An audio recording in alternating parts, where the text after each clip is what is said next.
Boys, girls, Appa, Momo, the time has come. Our very first look at season 2 of Netflix's live-action adaptation of Avatar: The Last Airbender is here. And it doesn't end there because Netflix came out swinging and said, here's your poster, and also tomorrow is the trailer. We're going to be breaking down every single thing in this image because there is a lot here. But first, before we even go into all of that, I have to talk about the timing of all of this. I just wanted to point out that this couldn't have happened at a better time. The official Avatar channel is uploading a video of their podcast today with the title Inside Avatar Studios, Seven Havens, New Games, and What's Next. Looking at this title, you're like, oh man, this is sick. They're about to tell us about everything coming out. But I listened to the audio version as it dropped at 12 a.m. and yeah, not a single new thing was said.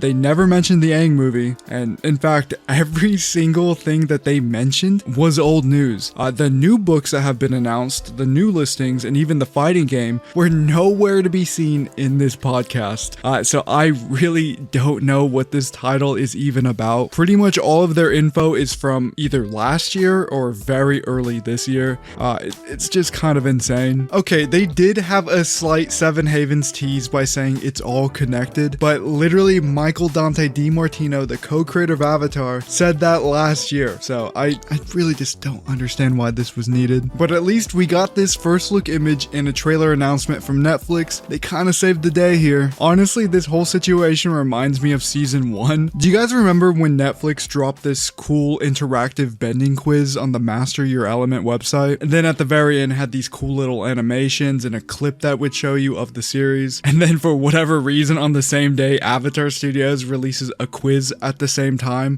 But it was just a lot worse in every way. It's kind of like the same situation here. Netflix has a poster they release. Avatar Studios claims to have news, but there's no news. It's the same thing. Okay, I gotta chill before Paramount takes me down. Guys, I love Avatar Studios. It's just kind of frustrating. Anyway, let's go ahead and break down this poster. Obviously, we have to address the elephant in the room here. Aang looks a lot older here. This was Aang in season 1, and this is Aang in season 2. Obviously, they're going to be doing some sort of time skip to explain this. I'm pretty sure they've said this themselves many times. If you're curious how it'll work, Sozin's comet was never stated to come by summer's end like in the original. So theoretically, they could just have it come after 2 years or 3 years or however long they want. But I do think everyone looks great. Aang in particular just reminds me so much of teenage Aang in Imbalanced. It is actually such a shame Netflix isn't going to be expanding this universe past season 3 because man, Gordon is growing into the perfect Aang for all eras. One thing you'll notice about all of these characters in this image is that all of their clothing is now very much lived in. One of the biggest complaints people had about season 1 is that the clothing just looked too clean, too perfect. Like they were personally washing and ironing their clothes every single day. Now, me personally, I didn't mind this at all. Like, it's a fantasy show. I don't need everything to be hyper realistic. I don't need the clothing to look lived in. But Netflix listened to everybody and now their clothing has holes in it, patches, scuff marks. Aang's cape or shawl or whatever you want to call it looks like it was damaged at some point and they just kind of sewed whatever fabric they could find to fix it, and now it's 2 different colors. Sokka's outfit is pretty much the same, but now he has these patches on his knees.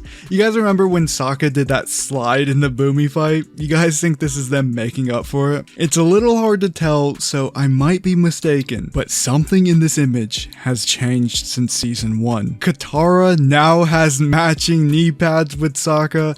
I'm joking, that's not what I was going to say at all. It looks like Sokka's club has now been remade to look a little bit more realistic. Now his club kind of looks like it's made of some sort of bone material or maybe like a big whale tooth, when before it looked a little plasticky. It's a small change, but it adds to that rougher feel season 2 is going for. Katara's outfit is pretty much exactly the same as season 1, but obviously she does look a little older, a little taller. Momo looks like he's put on some weight. He's kind of hitting that Elon Musk pose right now. Now, I know know what you've all been waiting for. You've been wanting me to talk about this all video. This is who you've all been waiting for, Appa. I don't know what's going on with Appa's eyes. Did he lose an eye this season? What is happening right here? I actually have no idea. But real quick, I just wanted to talk about how different this poster feels compared to season 1. Season 1 marketing felt very bright, very clean, very adventure starts now. This one feels a lot more serious. Even the way they're standing, nobody's smiling, nobody looks relaxed, their clothes are torn,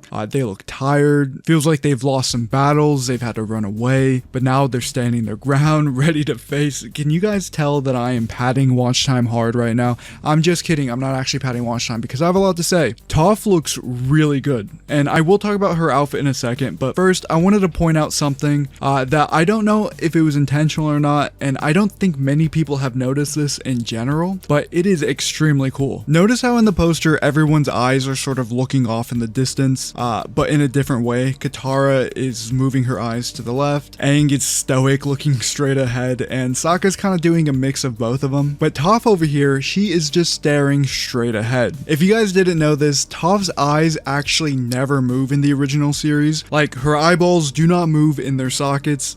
She is always staring straight ahead. Now obviously her eyes can show emotion, she can shut her eyelids and you know, all of that stuff, but her actual gaze is always staying in a fixed position, which is forward. I think it's pretty cool that this poster is showing that off. Toph by far has the most show accurate outfit. In almost every single way it's the same. From her headbands with the 2 pom-poms, to the way her outfit ties together at the top, to her undershirt, down to the length of it, her belt, her bracelets, everything. Even her hair is pretty much the same, it's just blowing in the wind here. And now this outfit does prove that you can have lore accurate outfits and still have it look like it's lived in. And this is actually a huge deal because Toph is one of those characters where you can absolutely not cheat the design. If her outfit is wrong, the illusion breaks instantly. With Aang, you can tweak the layers. With Katara, you can make adjustments. Sokka, you can put him in this warrior's outfit, no one cares. But with Toph, her silhouette is her identity. I'm really curious to see her acting. I know Mia Chek is sort of known for doing the whole grumpy teenager vibe and has pretty much made a whole career doing that. But Toph is just a little different. She is that grumpy teenager at times, but she's also sassy, funny, and extremely confident. I'm sure she's gonna do a great job, but hopefully we get a glimpse of that tomorrow. Now, what are they all staring at? At first, I thought maybe it's Ba Sing Se, but it can't be because Appa's right there. And then I was thinking, you know what, maybe it's Omashu after the Fire Nation took control of it, but then I remembered they only went to Omashu to find Bumi to teach Aang earthbending, but obviously Toph is right there, so it can't be that. It also can't be the library either because they're not in a desert, so that leaves the chase. The sun does look like it's setting, and a lot of that episode takes place at night, so that's my official prediction. These guys are gearing up to fight Azula, Mei, and Ty Lee. But let me know in the comment section down below what you guys think this scene is supposed to represent, or maybe it's just a poster and you think it represents nothing. Feel free to tell me that too. Also, let me know what you guys think is going on with Appa's eye. I'm joking, let's not bully the CGI bison. The logo is pretty much the same as season 1, but this time it's green. It kind of feels like in Marvel Rivals how they treat the Thing in the new battle pass. They just made him blue and called it a day. The series is set to return in 2026, but how soon? I know a lot of you guys were hoping for February, and so was I, but that is just not happening. I've heard from a pretty good source that this is coming out Q2 of 2026, and Caleb from Night Edge Media has also said something similar. So yeah, we're gonna be seeing this anywhere from April to June. I think April's most likely because the Aang movie comes out in October, and there's just no way they're gonna release 4 months before the Aang movie. I know for a fact Paramount does not want any marketing confusion. They do not want people thinking the Aang movie is live action, so there's no way that's gonna happen. Anyway, I am super sleep deprived. I stayed up all night making a different video just for Netflix to drop this, and now I haven't slept in like 30 hours. So please leave a like and comment to make it all worth it. Anyway, the trailer is tomorrow, so I will see you guys with a breakdown of that tomorrow.